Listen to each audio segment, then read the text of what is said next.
आज मैं पेरेंट्स से कुछ कहना चाहती हूँ। मैं से कहना चाहती हूँ उनसे कि यदि आप एजुकेशन का इम्पोर्टेंस नहीं समझेंगे तो बच्चे कैसे समझेंगे। उसको इस तरह से समझना चाहिए जैसे क्या होता है, आपके बच्चे एजुकेशन में आ चुके हैं, बच्चे 6 ईयर्स के हो चुके हैं, 7 ईयर्स के हो चुके हैं, 8 ईयर्स के हो चुके हैं, 10 ईयर्स के हो चुके हैं, फिर भी पेरेंट्स इन चीज़ों पे कभी गौर नहीं करते कि इनके लिए स्कूल कितना ज़रूरी है।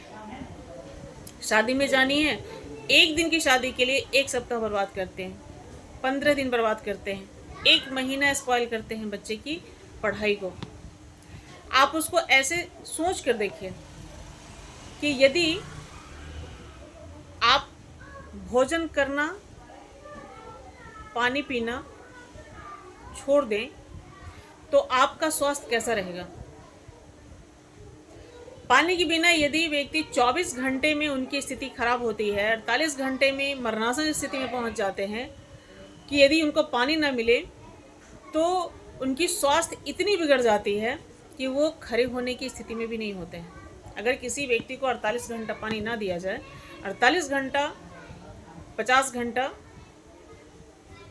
कह सकते हैं, अगर उनको पानी पे ब्रेक लगा दिया जाए कि नहीं आपको पानी नहीं पीना है, तो उनकी शारीरिक स्थिति, शारीरिक ऊर्जा, शारीरिक एनर्जी बिल्कुल लॉस हो जाती है।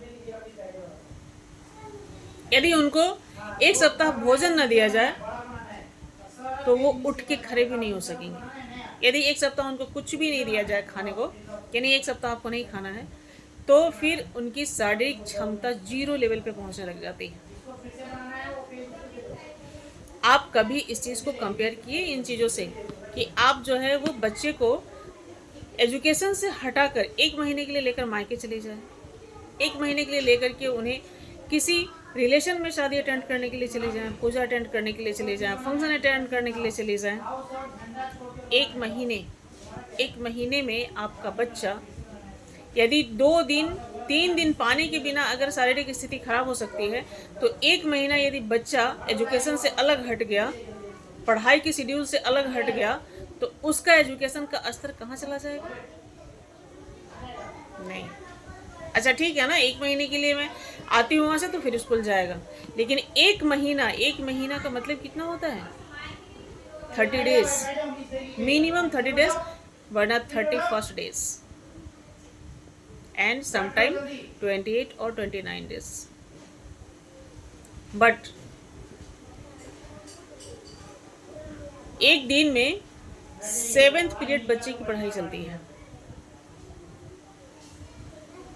यदि आपने बच्चे को 1 महीना स्कूल नहीं भेजा तो बच्चे आपके 210 दिन पीछे चले गए, यानी 6 मंथ से एवं पीछे चले गए। यदि आपने बच्चे को 15 डेज स्कूल नहीं भेजा तो 105 डेज पीछे चले गए। क्या ये पॉसिबल है कि 105 डेज की जो टास्क होती है उसको बच्चे स्कूल आने के बाद, जब वो 15 डेज बाद स्कूल अटेंड करेंगे, तो वो 15 डेज जो बैक का उनका क्लास चला, जो टास्क मिली, जो पढ़ाई कराई गई, उसे वो मेंटेन कर पाएंगे? इसकी पॉसिबिलिटी नहीं आती। एक तो बच्चे का आईक्यू लेवल डिफरेंट होता है। एक आध बच्चे ऐसे हों जो उस चीज़ को पूरी मेहनत और शिद्दत के साथ पूरा करने की कोशिश करे और कर भी ले, बट नॉमिनल तौर पे बच्चे नहीं कर पाते हैं। इसलिए आप लोगों से मेरी ये एक रिक्वेस्ट है कि जिस तरह भोजन और पानी शरीर के लिए रोज़मर्रा की ज़िंदगी में ज़रूरी है कि हमें पर डे पानी मिलना चाहिए, पर डे भोजन मिलना चाहिए, जिस तरह से आप फास्टिंग करते हैं तो 1 दिन 2 दिन माने 12 घंटे की फास्टिंग में ही आपकी स्थिति खराब हो जाती है। यदि आपको बिल्कुल निर्जली फास्टिंग करना पड़े तो उस चीज़ से कंपेयर कीजिए कि बच्चे 1 दिन मैक्सिमम 2 दिन यदि विद्यालय नहीं आते हैं तो शायद उनका बहुत स्टेप्स बैक नहीं जाएगा, लेकिन अगर बच्चे 2 दिन से ज़्यादा स्कूल गैप करते हैं तो फिर उनको मेंटेन करना उनके बस की बात नहीं है। और यही वजह होती है कि बच्चे का जो ग्रोथ लेवल होता है वो हमेशा डाउन में चला जाता है।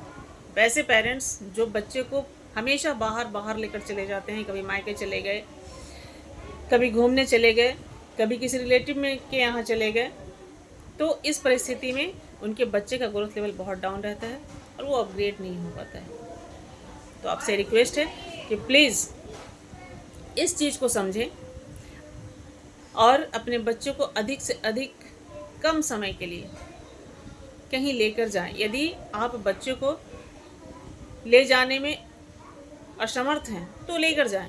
यदि घर में कोई वैसा व्यक्ति है जो बच्चे की देखरेख कर सकता है तो प्लीज़ उसे स्कूल से दूर ना करें। स्कूलिंग बहुत ज़रूरी है। स्कूलिंग के बिना बच्चे का ग्रोथ पॉसिबल नहीं है। कंटिन्यूअसली क्लास बहुत ज़रूरी है। ये जितनी जल्दी आप सभी इस चीज़ को समझ जाएं, उतनी जल्दी बच्चे के लिए प्रोग्रेस बहुत ही आसान हो जाएगा।